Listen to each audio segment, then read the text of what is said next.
Hi, my name is Jessica Zhao, and I'm a master's student at Columbia University majoring in electrical engineering.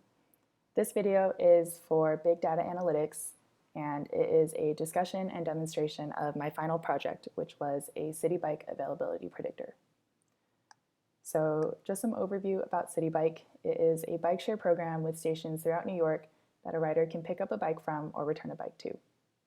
So previous projects have focused on analyzing Citi Bike usage, as well as analyzing and visualizing popular stations and trips.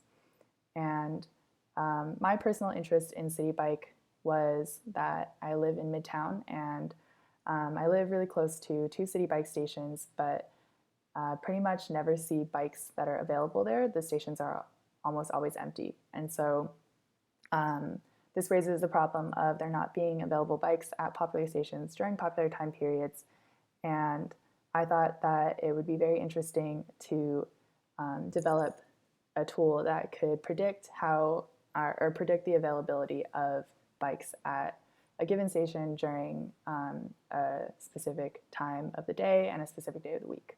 And so that's the goal of this project: given a start station and time of day of week for a trip start, find a rider's chances of getting an available bike at the start station.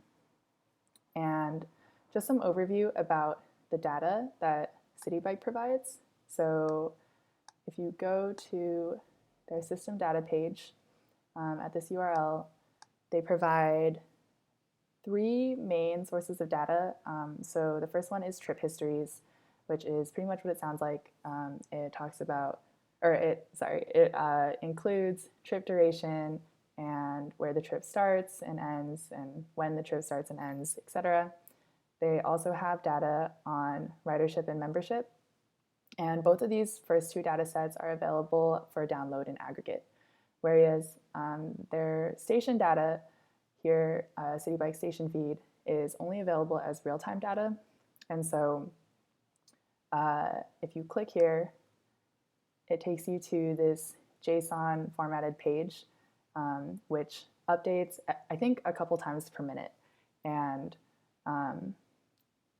if we look at the entries a little closer, it gives us a timestamp, some station information. So ID is a unique ID number that Citi Bike assigns all of its stations, and I think there's around 800 stations, but the ID numbers actually range to about 4,000. So I'm guessing they must index based off neighborhood or something like that. And it also includes station name, as well as total docks, which is, so a dock is where you can park your bike at a station. So there's 39 available here. Right now there are 13 that are empty, and there are 22 available bikes. And yeah, so going back to my project, I want to be looking at this station data, but because it's only available in real time and it's not available for download in aggregate, I actually had to web script it out of myself. And so there were two components of my project. So the first part was web scraping data. So I wanted to collect the real-time data over the series of a couple of weeks in order to have past data that I could then use to make future predictions. And then the second component was actually performing the computations and predicting the availability. And so when it came to web scraping data, I used Ruby to write a script to scrape the data every 10 minutes, and Postgres, which is an open source relational database.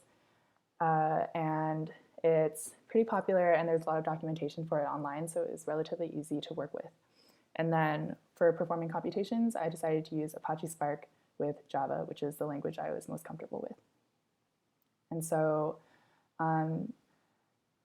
to talk more about this web scraping data, so given the JSON file here with all of its fields, I wanted to think about intuitive ways to store the data so that it would be easier to work with.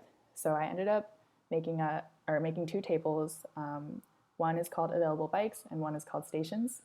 And available bikes pretty much just has the station ID, the timestamp, and count is the number of available bikes for that station at that entry. And then, so available bikes is always changing because pretty much every time one of these entries is collected, it'll create a new available bikes entry or row.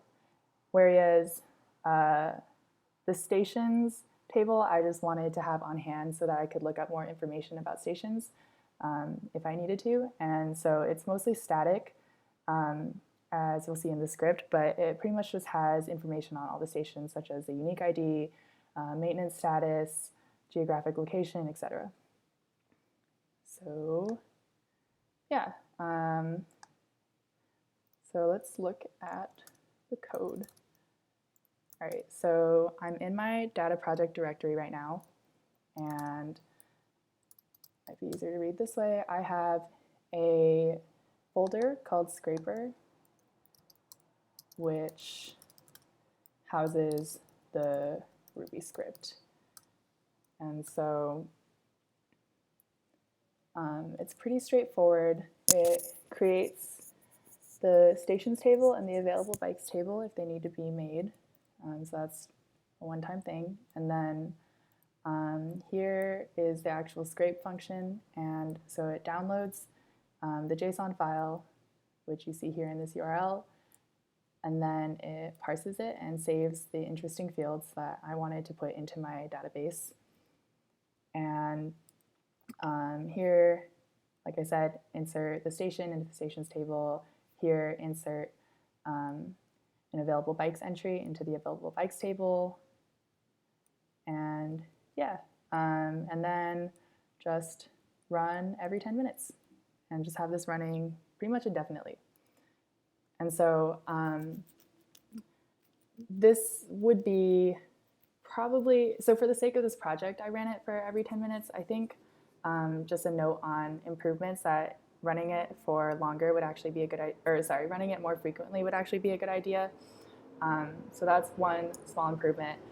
In addition, in order to start working on the second part of my project, which was the computational aspect in developing an algorithm, I decided to just take a copy of the database and only store, or just store a static version of it to work with, because I didn't want the underlying data to change as I was working on my algorithm.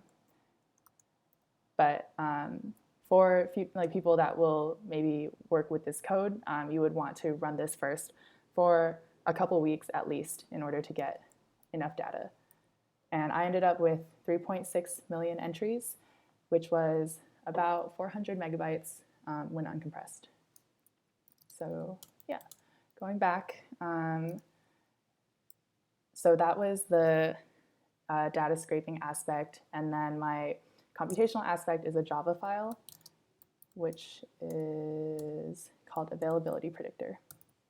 And so the main idea is it starts a Spark session and converts the Postgres data into a Spark dataset, which is what all of the library functions and everything are optimized for. And then it obtains some user input, parses the user input, and this is where we're getting the station ID, the day of the week, hour of the day, minute of the hour. And I save those into some variables that I can use later. Then I added some columns to the data set because if you'll recall here, for available bikes, right now I only have 3 columns, and time is just one column that's of type timestamp, and it was easier to do computations once I had added some columns for DOY is day of the year, DOW is day of the week, hour, minute, MOD, minute of day. It just makes it a little bit easier and more intuitive to follow the code once you have those columns, and the Java or the queries are a bit easier to write in Spark as well. And so then I created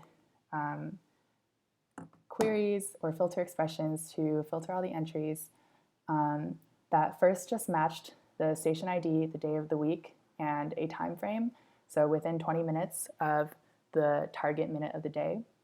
And I save that into total found entries.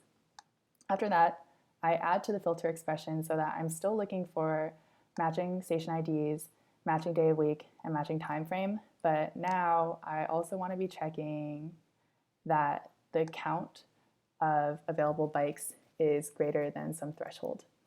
And so that's here, count greater than count thresh. And then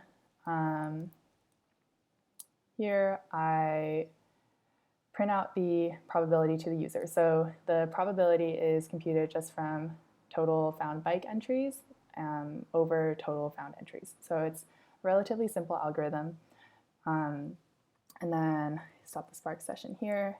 And below, I included in my code just some of my early code, just because I wanted to use this project to try to implement things in different ways. And so I think it's useful to look at different implementations. So this one is iterative rather than using the query. So yeah, and so now to run a demo, I have this script called build and launch, and just makes it a lot faster to run the program. And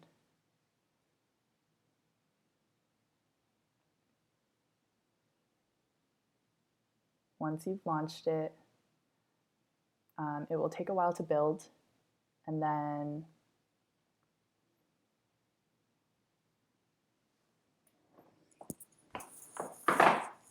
after